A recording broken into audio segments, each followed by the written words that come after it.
اب ایک آخری بات کہہ کے دعا کرتا ہوں کہ دیکھو بھائی بہت بڑا مجمع ہے اور ماشاءاللہ 95% مجھے نوجوان نظر آ رہے ہیں. یہاں سے آج صلح کر کے اٹھو اور توبہ کر کے اٹھو. اللہ سے مانگو کہ آج ہم توبہ کر کے اٹھیں، کہ توبہ ایک ایسا عمل ہے جو پچھلے سارے گناہ دھو دیتا ہے، سارے دھونے دھو دیتا ہے، سارے گناہ معاف کر دیتا ہے. تو میں آپ کے اور یہ جتنا بات میری آگے جا رہی میڈیا کے ذریعے جہاں جہاں جو سن رہا ہے، میں سب سے ہاتھ جوڑ کے کہتا ہوں کہ آج توبہ کر لو اپنے اللہ کی بارگاہ میں. پچھلے پر توبہ کر لو، آئندہ کے لیے صلح کر لو، انشاءاللہ مزے کی زندگی ہو جائے گی. میں اللہ پہ قربان جاؤں، صدقے جاؤں کہ اس نے بھی توبہ کا دروازہ ایسا کھلا رکھا ہے، نہ کوئی عدد کی قید ہے، نہ کوئی عمر کی قید ہے. نہ یہ کہتا ہے 1000 دفعہ توڑ دی تو پھر قبول نہ ہوگی، نہ یہ کہتا ہے 60 سال عمر گزر گئی تو پھر توبہ قبول نہ ہوگی، بلکہ کہتا ہے ما لم یغرغر، جب تک تیرے گلے کا سانس باقی ہے تیری توبہ کا انتظار رہے گا. اور پھر ساتھ یہ کہتا ہے کہ تو اتنے گناہ کر کے زمین سے اٹھا کر آسمان کی چھت کو لگا دے، پھر ایک دفعہ کہہ دے یا اللہ معاف کر تو میں سارے ہی معاف کر دوں گا، ولا ابالغ، مجھے پرواہ بھی نہیں ہوتی، پرواہ بھی نہیں ہوتی. میرا ایک شاگرد ہے کراچی میں، اس کے مسجد کے ساتھ ایک عورت تھی، وہ لڑکیاں سپلائی کرتی تھی. کس قدر بدترین کام. اس نے، میرے شاگرد نے اس عورت کے بیٹے سے دوستی لگائی اور اس کو میرے بیان کی کیسٹ دے دی. اس نے کہا یہ سن لینا. اس نے گھر میں جا کے لگا لی. اس کی ماں کام کرتے ہوئے چلتے پھرتے سن رہی، کانوں میں آواز پڑ رہی. تھوڑی دیر کے بعد وہ آ گئی، کہنے لگی مجھے بھی سنا. تو اس نے سنی، پھر کہنے لگی دوبارہ سنا، پھر دوبارہ سنی، پھر کہنے لگی ایک دفعہ اور سنا، پھر ایک دفعہ اور سنی. کہنے لگے یہ کون ہے؟ کہ پتہ نہیں کون ہے. کہ کس نے دی؟ کہ یہ مولوی صاحب جو مسجد کا اس نے دی. تو اس نے بیٹے کو لیا اور مسجد کے دروازے پر آ کے، لوگ تراویح پڑھ کے نکل رہے تھے، انہوں نے کہا میں یہاں کے امام سے ملنا چاہتی ہوں. تو آ گیا، امجد نام ہے اس کا. کہا مولوی صاحب یہ کیسٹ آپ نے دی ہے؟ کہا جی. یہ کون ہے؟ کہ میرا استاد ہے. کیا نام ہے؟ طارق جمیل. کہ اس نے کہا ہے کہ جتنے بھی گناہ کرو توبہ کرو تو قبول ہو جاتی ہے، تو میری توبہ قبول ہو سکتی ہے؟ تمہیں تو پتہ میں کیا کرتی ہوں. کہاں بی بی توبہ تو سب کی قبول ہے. کہ اچھا پھر میں تمہیں گواہ بناتی ہوں، میری توبہ، میری توبہ. اور اگلے دن مسجد میں آنا شروع کر دی تراویح میں، اور دعا کرے یا اللہ اگر میری توبہ قبول ہے تو مجھے اٹھا لے، اگر میری توبہ قبول ہے تو مجھے اٹھا لے، اگر میری توبہ قبول ہے تو. زور زور سے دعا کرتی. عورتوں کے اس میں جدھر عورتیں نماز پڑھتی تھی، 29 کی رات سجدے میں اللہ نے اس کو موت دی تھی. ساری زندگی لڑکیاں سپلائی کی اور موت آئی رابعہ بصری جیسے. توبہ ایسی چیز، اے اللہ میری توبہ قبول ہے تو مجھے اٹھا لے. 29 کی رات سجدے میں اللہ نے اس کی روح کو قبض کی. تو میرے بھائیو بہنوں، جتنا مجمع آپ موجود ہو، جتنا اس کے ذریعے سے سن رہا ہے، آج توبہ کر لو.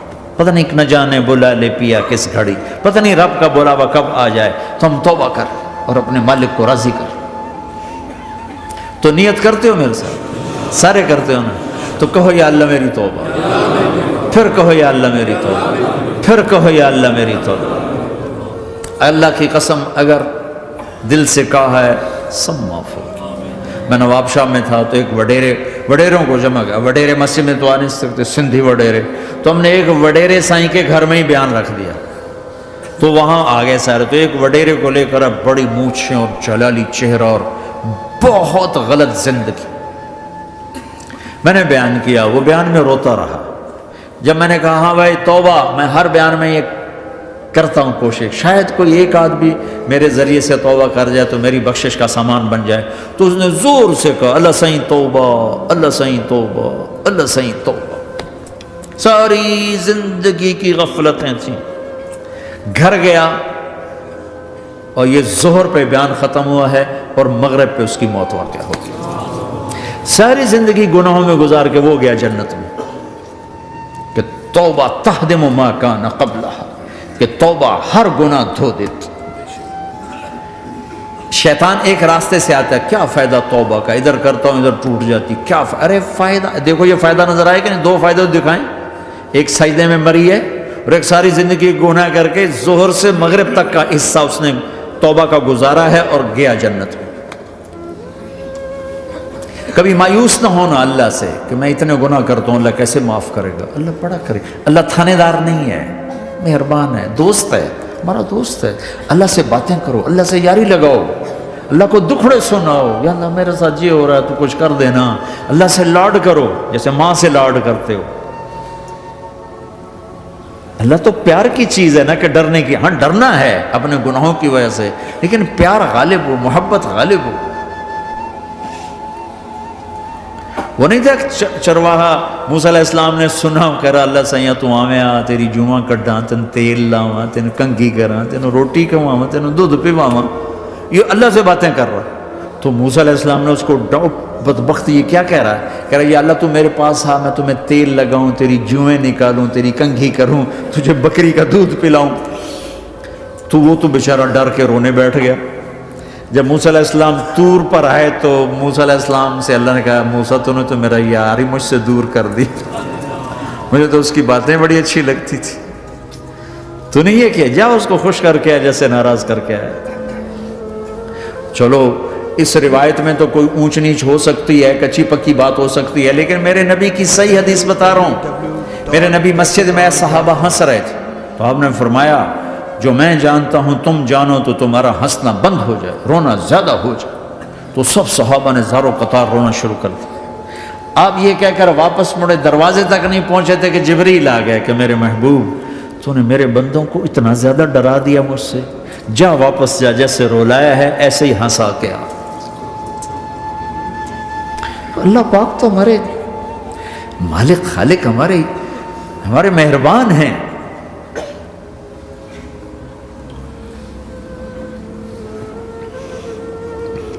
اللہ کو نہیں سنائیں گے تو کس کو سنائیں گے؟ تو جب کبھی توبہ ٹوٹ جائے اللہ کے واسطے مایوس نہ ہونا، پھر کر لینا، پھر کر لینا، پھر کر لینا، پتہ نہیں کون سی توبہ پکی ہو جائے، پتہ نہیں کون سی توبہ پکی ہو جائے۔ تو نیت کرتے ہو سارے بھائی؟ اب بہت بڑا مجمع آئے ہو، چھوٹا سا دو چھوٹے سے تبلیغ کے کام، ایک جمعرات کو مرکز میں جاؤ، ایک 3 دن ہر مہینے لگاؤ، ہر مہینے کسی بھی جماعت کے ساتھ چلے جاؤ تو انشاءاللہ آپ کو فائدہ ہوگا۔ جس جماعت میں 3 دن میں لگے اور میں نے کہا میں 4 مہینے لگاؤں گا، 4 مہینے اللہ نے تقدیر لکھی تھی، تو میں آگے چلا گیا رائمنڈ سے مل گئی جماعت، سارے ان پڑھ، سارے بڑی میری عمر 18 سال اور سب 40 سال سے اوپر، 60 70 اور سب ان پڑھ، اور سب ڈیرہ اسماعیل خان کے دیہاتی، اور اتنے غصے والے کی جماعت میں روز لڑائی ہوتی تھی۔ ایک آدمی چائے نہیں پیا کرتا تھا تو وہ روزانہ کہتا چائے کیوں بنائی ہے، میری چوانی واپس کرو، 4 آنے میرے واپس کرو، تو 4 آنے روزانہ واپس لیتا تھا، باقاعدہ 4 آنے اس کو روزانہ واپس کیے جاتے تھے کہ میں چائے نہیں پیونی، میری چوانی واپس کرو۔ اور جماعتوں میں جھگڑا ہوتا ہے کہ تم نے کھانا اچھا نہیں بنایا، اس جماعت میں جھگڑا ہوتا تھا کہ کھانا اچھا کیوں بنایا، اس پہ لڑتے تھے کہ خرچہ زیادہ ہو رہا ہے۔ اور خرچہ کتنا ہوا تھا؟ 1 مہینے کا سفر، جانا آنا بس کا، جانا بس کا آنا، اور اس زمانے میں کوئی کھلانے والے سب خود پکایا، 2-4 جگہ کہیں ضیافت ہوئی، 27 روپے ٹوٹل خرچ ہوا تھا۔ کہ زیادہ خرچہ ہے، روز لڑائی، روز لڑائی۔ ایک اس میں رانگڑ تھا، اس کو اذان کا بڑا شوق تھا، وہ جاتی اذان دینی شروع کرتا، وہ بھائی اللہ کے واسطے بھائی تو مسجد کے معاملے میں دخل نہ دے، کیوں نہ دوں، گردن لمبی ہوگی، مؤذن کی گردن لمبی ہوگی، میں تو دوں گا۔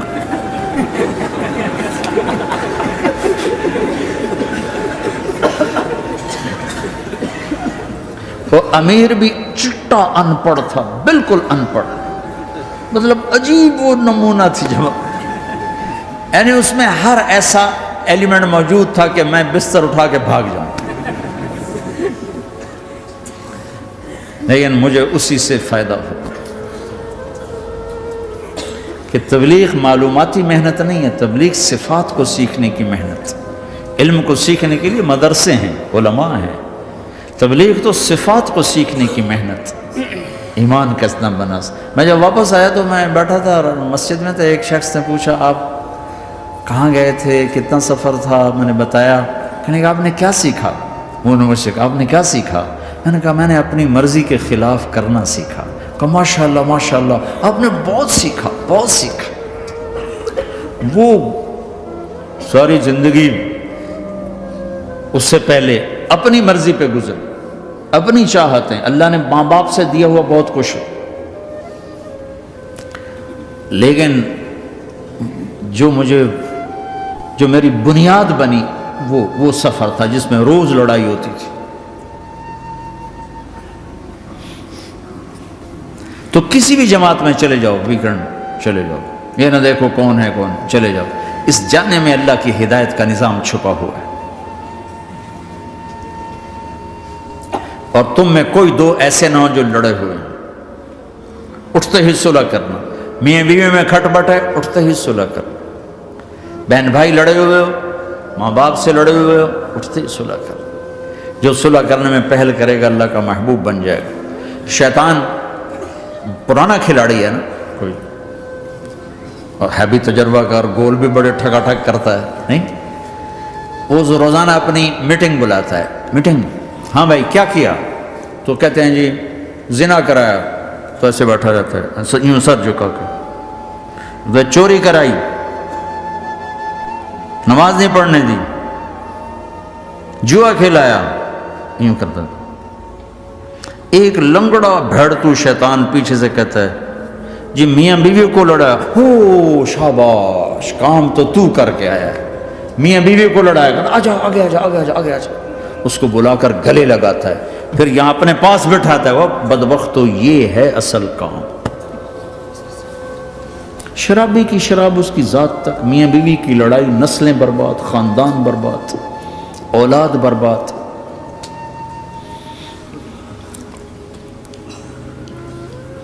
تو آپس کا معاشرہ بناؤ، اسلامی معاشرہ بناؤ، محبت والا، درگزر والا. ایک دوسرے کی تعریف کرو، ایک دوسرے کو گفٹ دو، ہدیہ دو. میرے نبی نے فرمایا جب کوئی سفر سے واپس آئے تو بیوی کے لیے ضرور تحفہ لے کر آئے، اور کچھ نہ ملے تو کوئی پتھر ہی لے کر آ جائے. مارن واسطے نہیں، گفٹ واسطے. اور بیوی سے اللہ کے نبی نے کہا جو بیوی اپنے خامند کو ویلکم کرتی ہے دروازے پر خوشی کے ساتھ، تو اس کو اللہ کی راہ میں جہاد کرنے والے کا آدھا اجر ملتا ہے. صرف مسکرا کے دیکھ. اندر وڑو تو منہ تے 12 بجے منتے، اپنے تو 24 بج جاتے. کبھی بیوی خامند کو تانا نہ دے، خامند بیوی کو تانا نہ دے. پیار محبت کے انداز میں بات کرو جو دلوں میں. اولاد کو بھی ایسی ڈانٹ ڈپٹ، یہاں تو ویسی ڈانٹ ڈپٹ نہیں ہے، لیکن میرے نبی کا طریقہ بھی یہ نہیں ہے. نیت کرتے ہو انشاءاللہ. درود شریف پڑھو. اللہم لک الحمد کما انت اہلہ، فصل علی محمد کما انت اہلہ، وفل بنا ما انت اہلہ، انک اہل التقوی و اہل المغفرہ. اے میرے مولا، تیرے ماننے والے بندے بندیوں کا جمع غفیر ہے، بہت بڑا مجمع ہے. میرے اللہ اس غفلت کی جگہ میں یا اللہ یہ تیرے نام لینے والے جمع ہوئے ہیں، تو بھی نظر کرم فرما، نظر کرم فرما، نظر کرم فرما. محبت کی نگاہ دے، محبت کی نگاہ دے، محبت کا معاملہ فرما. ہم ٹوٹ چکے ہیں، ہمیں جوڑ دے. ہم بکھر چکے ہیں، ہمیں سمیٹ دے. ہم پریشان حال ہیں، ہمارا بن جا یا اللہ. دنیا کے بھی ستائے ہوئے ہیں، شیطان کے بھی ستائے ہوئے ہیں. اور میرے مولا ایمان بھی کمزور ہے، جان بھی کمزور ہے یا اللہ. جیسے کمزور بچے پہ ماں باپ کی محبت زیادہ ہوتی ہے، ہم تیرے کمزور بندے ہیں، ہم پہ اپنی محبت کو زیادہ فرما، اپنی الفت کو زیادہ فرما، اپنے تعلق کو زیادہ فرما. یہ مجمع پتہ نہیں کہاں کہاں سے تیری محبت میں آیا ہے. مستورات بھی، مرد بھی، 3 گھنٹے بیٹھے بیٹھے یا اللہ تیری محبت میں بیٹھے ہیں. نہ کوئی پیچھے سیاست کی غرض ہے، نہ کوئی کسی مال کی غرض ہے، نہ کوئی آہ واہ کی غرض ہے. سب تیری محبت میں آئے. اے میرے مولا، تو ہم سب کے دلوں کو اپنی محبت کے لیے قبول فرما لے، قبول فرما لے یا اللہ. تجھ سے دور ہو کر بہت دکھ دیکھے ہیں، تیری نافرمانیاں کر کے بہت دکھ دیکھے ہیں. اے میرے آقا، اے میرے مالک، اے میرے مالک، پتہ نہیں کب تیرا بلاوا آ جائے، تیری عزت کی قسم ہم یہ غفلت کی موت نہیں مرنا چاہتے، ہم یہ غفلت کی موت نہیں مرنا چاہتے، لیکن میرے مولا نفس ہمارے اوپر غالب ہے، ہم سے طاقتور ہے، ہمیں گرا دیتا ہے۔ ہم ہر دفعہ توبہ بھی کرتے ہیں، پکی نیت بھی کرتے ہیں، لیکن یا اللہ یہ نفس ہمیں گرا دیتا ہے، شیطان اوپر گرا دیتا ہے۔ اے میرے مولا، اے میرے آقا، ہم پہ نظر کرم فرما۔ جیسے ٹانگوں سے کمزور چلتا ہے تو گر جاتا ہے، ایسے ہی ہم ایمان کے کمزور ہیں، 4 قدم آگے چلتے ہیں تو 50 قدم پیچھے جا گرتے ہیں۔ ہر دفعہ تجھ سے وعدہ کرتے ہیں، پھر ہر دفعہ توڑ کے بیٹھ جاتے ہیں۔ اے رب کریم ذوالجلال اللہ، اے مہربان کریم حنان منان اللہ، آج ہم تیری بارگاہ میں توبہ کر رہے ہیں، تو ہمیں نظر محبت دے دے، نظر عنایت دے دے، اس دل کو قبول فرما لے، ان قدموں کو، ہاتھوں کو، آنکھوں کو قبول فرما لے، ان میں سے ہر کمی نکال دے، ہر گناہ نکال دے۔ یا اللہ ہماری جسمانی کمیاں بھی دور کر دے، ہمارے سر سے لے کر پاؤں تک، ہمارے سر کے دماغ کے یا اللہ فطور نکال دے، بیماری نکال دے، آنکھوں کا غلط دیکھنا نکال دے، آنکھوں کی بیماری نکال دے، کانوں کا غلط سننا نکال دے، کانوں کی بیماریاں نکال دے۔ یا اللہ ہاتھ کی، پاؤں کی، دل کی، سینے کی، پھیپھڑے کی، گردوں کی، ہڈیوں کی، گوشت کی، پوست کی، کھال کی، یا اللہ ہر قسم کی بیماریوں سے ہمیں نجات عطا فرما دے۔ یا اللہ اس مجمع کی حفاظت فرما، ان کی نسلوں کی حفاظت فرما، جو ہمارے بچے اس ماحول میں گم ہو گئے ہمیں واپس عطا فرما دے، جو بچیاں اس ماحول میں گم ہو گئی ہمیں واپس عطا فرما دے، اور جو تیرے دین پر جمع ہوئے ہیں انہیں ہمت عطا فرما، انہیں روشن نشان بنا، انہیں مشعل راہ بنا، انہیں ہدایت کا نمونہ بنا، ان کو ہدایت کا چلتا پھرتا یا اللہ نمونہ بنا دے، ہدایت کا سورج بنا دے۔ یا اللہ سچائی ہمارا زیور بنا دے، سچائی ہمارا حسن بنا دے، اپنے اور اپنے حبیب کی محبت ہمارے دل کا وظیفہ بنا دے، اپنے حبیب کی محبت ہمارے دل کا وظیفہ بنا دے۔ یا اللہ ہم سب سے راضی ہو جا، اس مجمع سے راضی ہو جا۔ یا اللہ ہم نے توبہ کی، اس پہ میں پختہ فرما دے۔ یا اللہ اس مسجد کو آباد فرما، ہماری مساجد کو آباد فرما، ہمارے مدارس کو آباد فرما، مکاتب کو آباد فرما۔ جیسے نسل بڑھ رہی ہے ویسے دین کی ضروریات بھی بڑھ رہی ہیں، انہیں اپنے غیب سے پورا فرما، انہیں اپنے غیب سے پورا فرما، انہیں اپنے غیب سے پورا فرما۔ یا اللہ ربنا آتنا فی الدنیا حسنہ وفی الآخرۃ حسنۃ وقنا عذاب النار، وصلی اللہ تعالی النبی الکریم، آمین۔